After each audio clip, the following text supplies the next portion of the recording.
కాకినాడ జిల్లా శ్రీ మాణిక్య గురు public pyramid ధ్యాన మందిరంలో ఒకరోజు ఆత్మజ్ఞాన శిక్షణ కార్యక్రమం అద్భుతంగా నిర్వహించారు పిరమిడ్ మాస్టర్లు.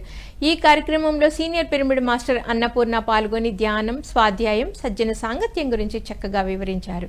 అలాగే భగవద్గీత శ్లోకాల అర్థాలను వివరించి ధ్యానులకు ఆత్మజ్ఞానాన్ని అందించారు.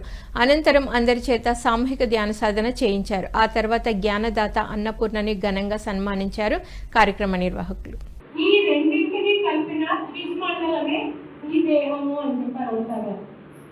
అంటే శరీరాన్ని, ఆత్మని రెండింటిని కలిపినట్టుగా చూపిస్తుంది మనకి. కానీ రెండు ఎలా ఉంటాయంటే రెండు కలవవు. భూమి పంచభూతాలతో సమన్వితమైనది. భూమి, నీరు, అగ్ని, వాయువు, ఆకాశం, ఈ పంచభూతాలు. ఈ భూమి మీద పుట్టింది, భూమి మీదే సమసిపోతుంది. ఈ దేహము భూమి మీద పుట్టింది. ఈ దేహం పంచభూతాలతో సమన్వితమైంది. గుంటూరు జిల్లా